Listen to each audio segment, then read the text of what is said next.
Good morning student, जय स्वामीनारायण। आज का सुविचार है, राह संघर्ष की जो चलता है वही संसार को बदलता है। जिसने रातों में है जंग जीती वही सुबह सूर्य बनकर चमकता है। किसी ने बहुत खूब कहा है कि जो राह संघर्ष की चलता है मतलब अपने जीवन में संघर्षों का सामना करता हुआ आगे बढ़ता है वही संसार को बदल पाता है। जिसने रातों से है जंग जीती, न मेहनत करने के लिए जिसने न दिन देखा न रात देखा, लगातार परिश्रम करता रहा, वही सूर्य बनकर सुबह चमकता है। मतलब दुनिया के सामने एक सफल इंसान बनकर खड़ा होता है। धन्यवाद। गुड मॉर्निंग स्टूडेंट्स, आज मैं आपको पाठ 2 ईदगाह, है ना, जिनके लेखक है मुंशी प्रेमचंद जी। मुंशी प्रेमचंद जी एक सफल साहित्यकार रहे हैं। उन्होंने बहुत से उपन्यास, नाटक, कहानियाँ लिखी हैं। उनमें से प्रमुख कहानी जो है वो ईदगाह है। ईदगाह एक छोटे से बालक का त्याग, इसकी उदारता का परिचय देता है।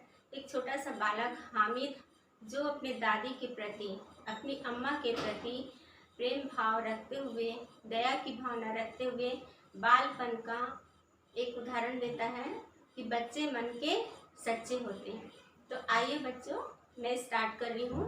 कहानी को मैं संक्षिप्त में आपको बताऊंगी, बहुत अच्छे से आपको समझ में आ जाएगा या आपने आगे भी पढ़ी होगी कि मुंशी प्रेमचंद जी ने एक छोटे से बालक के बालपन को बहुत ही अच्छे से इस कहानी में बताया है। ईदगाह मतलब ईद, रमज़ान के 30 दिन के बाद जब ईद का त्यौहार आता है तो चारों तरफ खुशियाँ और हरियाली छा जाती हैं। लोग घरों की साफ सफाई, त्यौहार के आगमन का बहुत ही ज़ोर शोर से तैयारियां करते हैं, नए कपड़े पहनते हैं। लेकिन हामिद जो एक छोटा सा बच्चा है वो अपनी गरीब दादी के साथ एक छोटी सी कुटिया में रहता है। हामिद जब देखता है कि गांव में सब तरफ चहल पहल है, कोई कपड़े सिलाने जा रहा है, कोई नए जूते लेने जा रहा है, तो उसके मन में भी उत्साह आने लगता है और वो अपनी दादी से अपने सभी साथियों के साथ ईदगाह, जहाँ सभी मिलजुल कर नमाज पढ़ते हैं, जाने के लिए कहता है। लेकिन दादी ये सोचकर चिंतित हो जाती है कि इतना छोटा सा बच्चा मेले में जाएगा, कहीं गुम हो जाएगा तो मैं क्या करूँगी।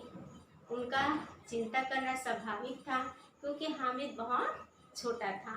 फिर भी दादी उसकी खुशियाँ देखते, उसका उत्साह देखते हुए कहती हैं कि तुम जा सकते हो और बिल्कुल भी चिंता नहीं करना। ईदगाह जाके नमाज पढ़कर, मेले में घूम फिर कर जितने भी आपके दोस्त हैं उन सब के साथ खुशी खुशी से वापस आ जाना। अब हामिद अपने दोस्तों के साथ मेले की तरफ जाता है। रास्ते में जाते हुए उसे बहुत उमंग रहता है, मन में खुशियाँ रहती कि वो आज मेले में जाएगा। बालपन है, बच्चा है छोटा, मेले में जाने के लिए हर बच्चा उत्साहित होता है।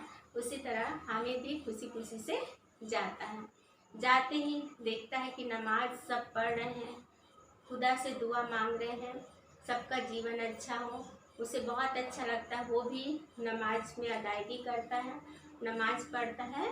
उसके बाद फिर वो आगे बढ़ते हैं तो मिठाइयों की दुकान आती है।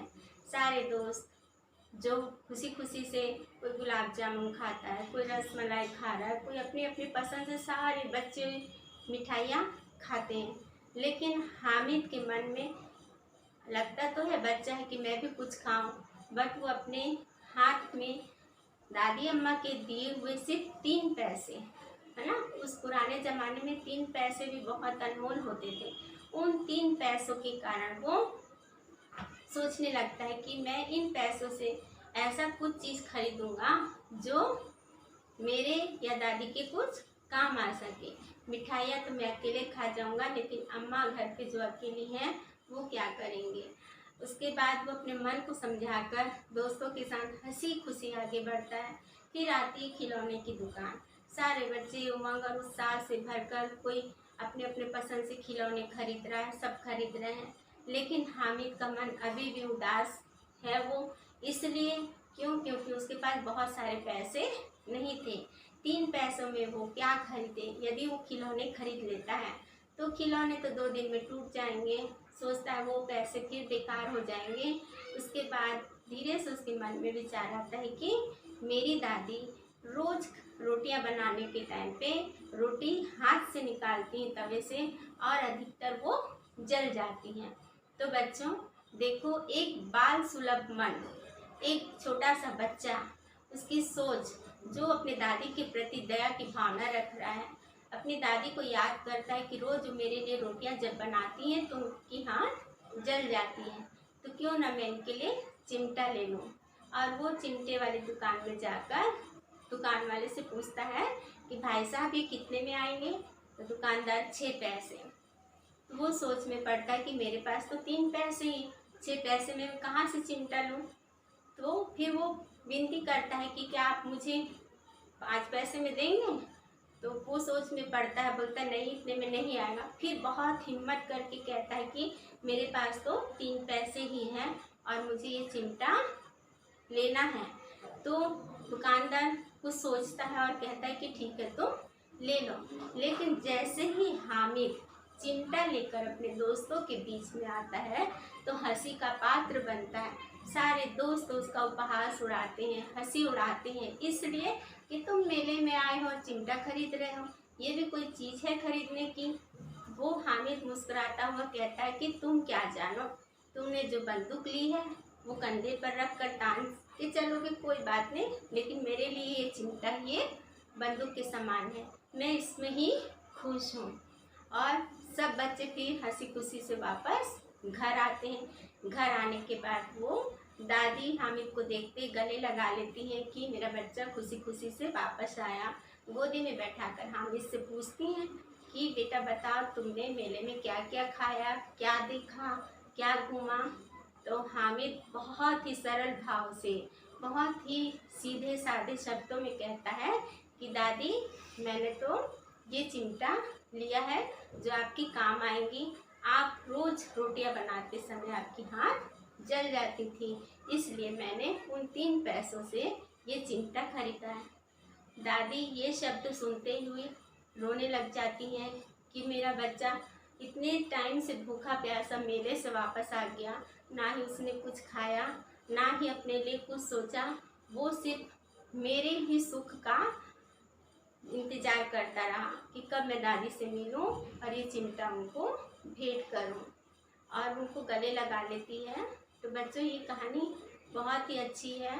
एक छोटे से बच्चे जो अपनी दादी के कष्ट को सोचकर, अनुभव करके उनके लिए कोई काम की चीज़ लाता है। तो इस कहानी से हमें ये शिक्षा मिलती है कि कभी कभी हमें अपने सुख को छोड़कर घर के बड़े बुजुर्गों का भी मान करना चाहिए।